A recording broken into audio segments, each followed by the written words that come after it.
Cuando recibes algún tipo de injusticia por parte de otros, ¿reaccionas con ira y enojo o reflejas un espíritu manso y humilde como el de Cristo?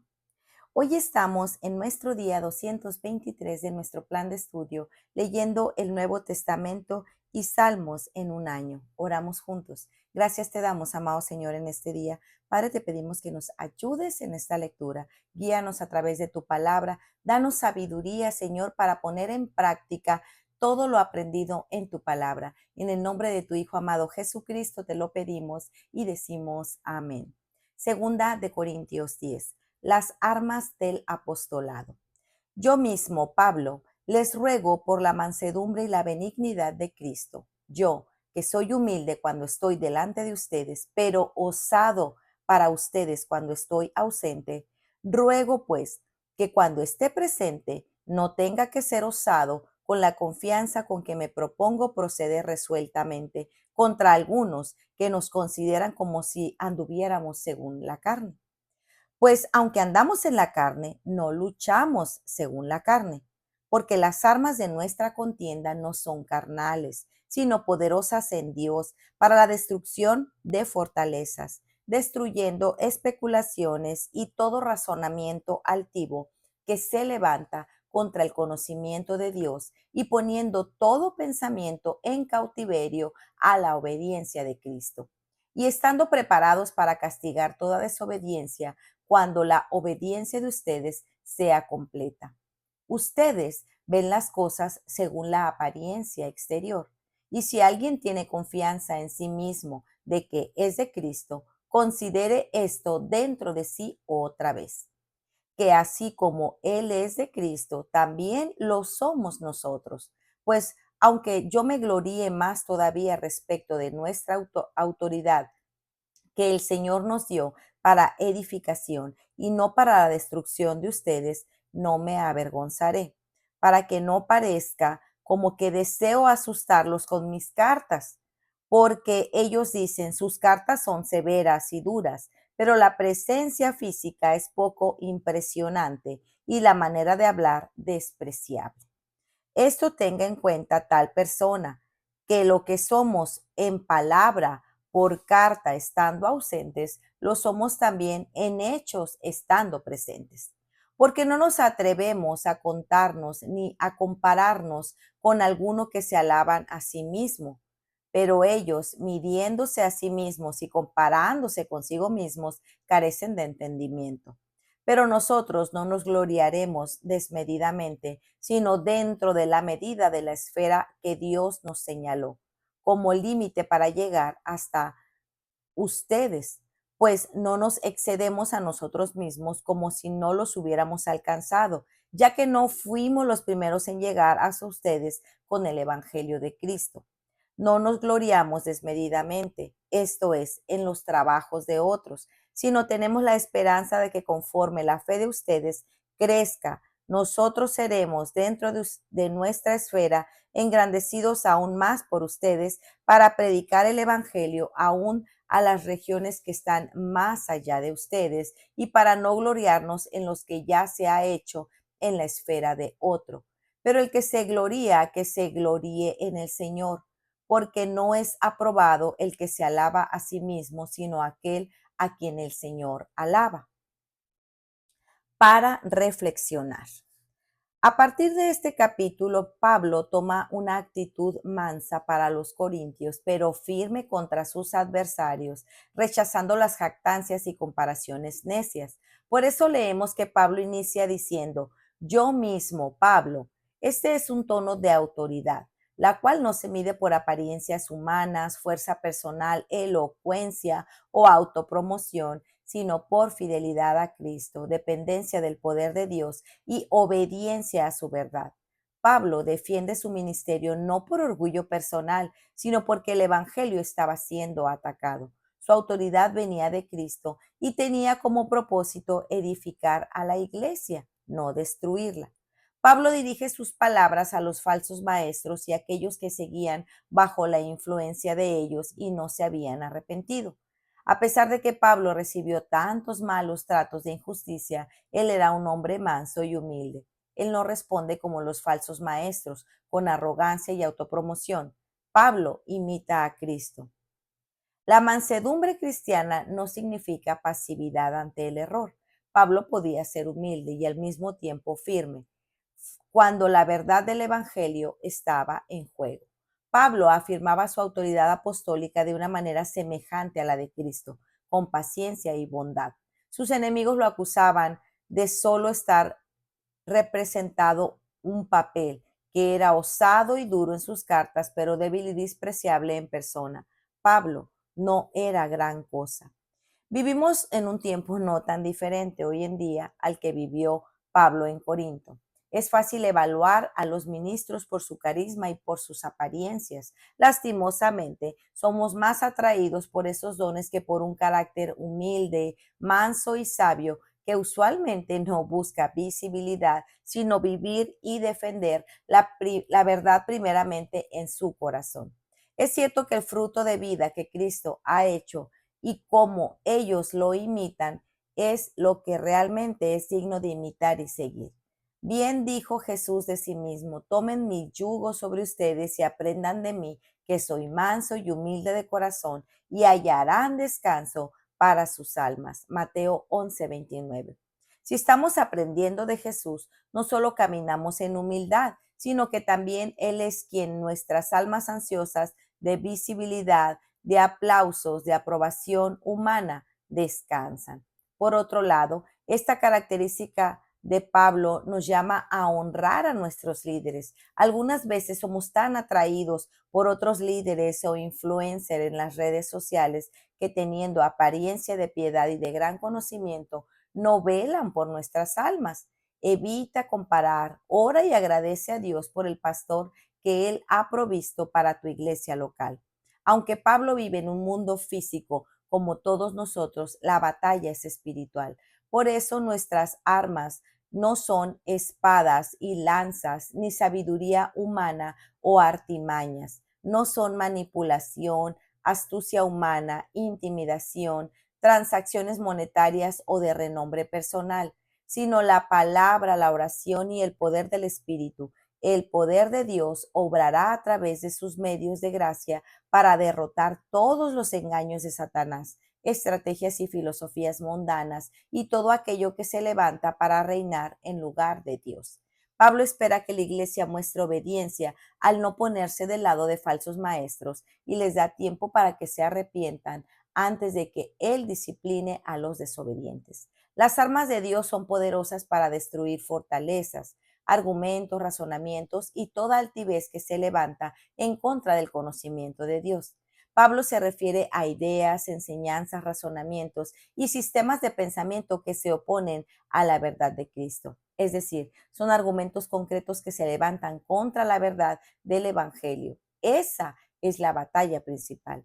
Y esa batalla no la libramos con nuestras fuerzas, sino bajo el poder y la gracia de Dios. Si nuestra mente no está llena de la palabra, no tendremos la herramienta para discernir el error ni para destruirlo. Nota algo más. Pablo no solo dice que recordemos un versículo o una verdad bíblica contra una mentira que viene a nuestra mente, sino que la verdad la llevemos a la práctica, a la obediencia de Cristo. Desde Génesis 3, Satanás ha sido hábil en corromper la palabra de Dios y presentarnos su versión mejorada como una forma de mejor obediencia a Dios. Cada engaño que viene a tu mente como tú te mereces algo mejor que solo estar en casa porque Dios te ha dado dones. Tú te mereces un mejor esposo porque Dios lo ha llamado a amarte y no lo hace. No es justo que te hayan escogido si Dios quiere que seas feliz. Lo que sientes es verdad. Sigue tu corazón porque Dios quiere lo mejor para ti. ¿Ves las medias verdades? Al final, toda media verdad es mentira. Así que cuando estos argumentos se levanten contra el conocimiento y la verdad de Dios revelada en el Evangelio, aplica la verdad y obedece a Cristo. Pues así como Pablo está dispuesto a castigar toda desobediencia, Dios también nos disciplina para que regresemos en arrepentimiento a Él. No solo los pensamientos individuales que provienen de nuestro corazón sediento de vanagloria, sino que también debemos guardarnos de las filosofías huecas que vienen empaquetadas en medias verdades. Las falsas enseñanzas proliferan porque la arrogancia de los hombres no cesa. Discierne lo que sale de tu corazón, en lo que crees al ver tu manera de vivir en contraste con el manso y humilde Salvador a quien todo pensamiento nuestro debe obedecer. En el versículo 7 encontramos un principio espiritual importante. Aunque vemos con ojos físicos, nosotros también debemos ver con ojos espirituales. De lo contrario, así como los corintios, nos dejamos apantallar por lo glamuroso que llegamos a rechazar lo humilde y sencillo, justo como los fariseos hicieron con Cristo. Pablo no usa su autoridad para exaltarse ni controlar a otros, sino para edificar a la iglesia, pues su fuente de autoridad espiritual es Cristo, contrario a los falsos maestros que juzgaban por apariencia externa. La autoridad verdadera se reconoce por su fidelidad a Cristo y por su fruto espiritual. Por eso Pablo defiende su apostolado, porque estaba en juego la salud espiritual de la iglesia. Pablo no se está defendiendo a sí mismo, como muchos solemos hacer cuando mienten acerca de nosotros. Su preocupación es la gloria de Cristo, no la suya. El propósito de la autoridad de Pablo dada por el Señor no es para destruir, sino para edificar. Pablo no afirma su autoridad de la manera en que sus adversarios lo hacen. Ellos utilizaban las cartas de Pablo para confundir a la congregación. ¿No te parece conocido? Aunque en este momento las cartas de Pablo aún no eran parte del canon completo, hoy podemos leerlas así. Muchos utilizan sus cartas para coaccionar a las ovejas de Cristo. Una mala interpretación de las escrituras desvía a los débiles en la fe e incluso engaña a los escogidos. Todos los apóstoles que escribieron el Nuevo Testamento advirtieron esto. Sin embargo, Pablo nos enseña que esto es relevante, pero también como es el fruto de quien obedece a Cristo, integridad y consistencia. Un verdadero discípulo de Cristo busca la edificación de la iglesia y es constante y genuino. En nuestra vida, una carta abierta para quienes nos rodean, de manera que apuntamos a otros a Cristo. Pablo denuncia a quienes se comparan consigo mismos y se recomiendan a sí mismos. La comparación revela una medida equivocada del ministerio y de la vida cristiana. La constante búsqueda de honra que denotaba la vida de los falsos maestros es opuesta a lo que Pablo ha enseñado y, por supuesto, opuesta a quien es nuestro Señor.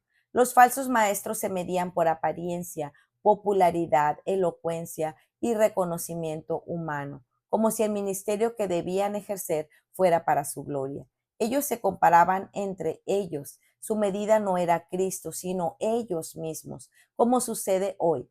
¿Qué tiene más like o más seguidores? ¿Cuántas veces se ha compartido la enseñanza? ¿Cuántos llegaron a tu evento? Realmente, qué pobre es esta comparación. ¿Qué produce en los corazones? La búsqueda de cómo ser mejores para su propio nombre. No es así como un siervo o sierva de Cristo. Su medición no es otra criatura, es Cristo mismo, porque estamos llamados a seguir sus pisadas. No buscamos aprobación humana, sino ser fieles al llamado de Dios, sea cual sea. Una madre con sus hijos pequeños, una abuela al cuidado de sus nietos, una joven estudiando en la universidad, una esposa guardando su hogar, hermanos que cultivan relaciones eternas, vecinos que viven para la gloria de Dios, proclamando el Evangelio de Cristo y no de manera perfecta, sino con corazones rendidos que reconocen quién es el dador de todo lo que son y pueden hacer.